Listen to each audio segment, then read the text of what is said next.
মিরপুরে আবাসিক হোটেল এবং পানশালায় অভিযান চালিয়ে শতাধিক নারী পুরুষকে আটক করেছে পুলিশ। এ সময় অনেকেই ছিলেন নামমাত্র পোশাকে। পুলিশ এবং সাংবাদিকদের উপস্থিতিতে লজ্জায় হাতের কাছে যা পেয়েছেন তা দিয়েই নিজেদেরকে আড়াল করার চেষ্টা করেছেন নারীরা। অনেকে কান্নায় ভেঙে পড়ে ছেড়ে দেওয়ার আকুতি জানান। রাজধানীর মিরপুর ১ নম্বর এলাকার বাগদাদ মার্কেটে অবস্থিত এসকে বার এবং তার পার্শ্ববর্তী একটি আবাসিক হোটেলে রোববার রাতে এই নজিরবিহীন অভিযান পরিচালিত হয়। রোববার রাত যখন গভীর হচ্ছিল ঠিক তখনই পুলিশের কয়েকটি দল একযোগে বাগদাদ মার্কেটের ওই ভবনটি ঘিরে ফেলে। পুলিশের উপস্থিতি টের পেয়ে ভেতরে থাকা নারী ও পুরুষদের মধ্যে চরম আতঙ্ক ছড়িয়ে পড়ে। প্রত্যক্ষদর্শী এবং পুলিশ সূত্রে জানা গেছে, হোটেলের কক্ষগুলোতে তল্লাশি চালানোর সময় অত্যন্ত আপত্তিকর ও অশালীন অবস্থায় অনেককে পাওয়া যায়। কক্ষগুলোর ভেতরে প্রবেশ করে খোদ আইনশৃঙ্খলা রক্ষাকারী বাহিনীর সদস্যরাও স্তম্ভিত হয়ে যান। অনেক নারী সে সময় আপত্তিকর অবস্থায় ছিলেন। পুলিশের আকস্মিক প্রবেশে তারা দিশেহারা হয়ে পড়েন এবং তাড়াহুড়ো করে পোশাক পরিধানের চেষ্টা করেন। অভিযান চলাকালীন হোটেলের কক্ষগুলোর ভেতরকার দৃশ্য ছিল অত্যন্ত কুরুচিপূর্ণ। কক্ষের ভেতরে থাকা ময়লার ঝুড়িগুলোতে ব্যবহৃত অসংখ্য সুরক্ষা সামগ্রীর প্যাকেট ছড়িয়ে ছিটিয়ে থাকতে দেখা যায়, যা সেখানে নিয়মিত চলা অসামাজিক কার্যকলাপের অকাট্য প্রমাণ হিসেবে গণ্য হয়েছে। অভিযানকারী দল যখন কক্ষ থেকে অভিযুক্তদের বের করে আনছিলেন তখন নারীদের মধ্যে কান্নার রোল পড়ে যায়। আটকের হাত থেকে বাঁচতে এবং লোকলজ্জার ভয়ে তারা ওড়না, আঁচল এমনকি 2 হাত দিয়ে মুখ ঢেকে রাখার আপ্রাণ চেষ্টা করছিলেন। কেউ কেউ ক্যামেরার সামনে নিজেদের অপরাধ লুকাতে না পেরে কান্নায় ভেঙে পড়েন এবং বারবার মাফ চেয়ে ছেড়ে দেওয়ার অনুরোধ করতে থাকেন।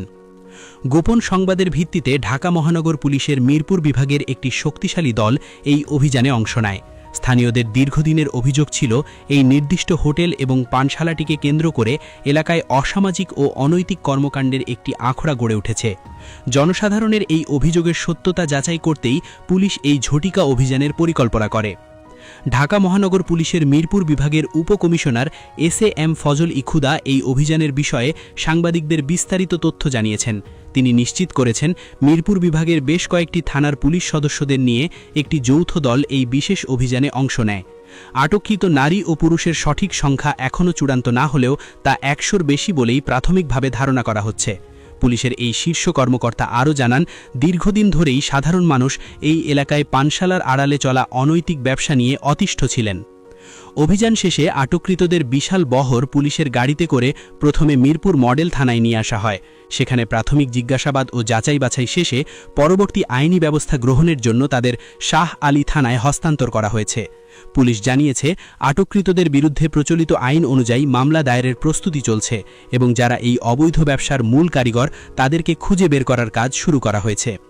এলাকাবাসীর মতে, মিরপুরের মতো একটি ব্যস্ত এলাকায় পানশালার লাইসেন্স নিয়ে আবাসিক হোটেলে এমন অসামাজিক কর্মকাণ্ড কোনোভাবেই কাম্য নয়।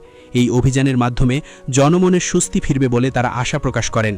পুলিশের পক্ষ থেকে জানানো হয়েছে, ঢাকা শহরের যে কোনো স্থানে এই ধরনের অনৈতিক কার্যক্রম চললে তাদের অভিযান অব্যাহত থাকবে। অপরাধ দমনে কোনো ধরনের শিথিলতা দেখানো হবে না বলেও প্রশাসনের পক্ষ থেকে কড়া হুঁশিয়ারি দেওয়া হয়েছে। পুলিশ জানিয়েছে, অপরাধী যেই হোক না কেন তাদেরকে আইনের আওতায় এনে যথাযথ শাস্তি নিশ্চিত করা হবে।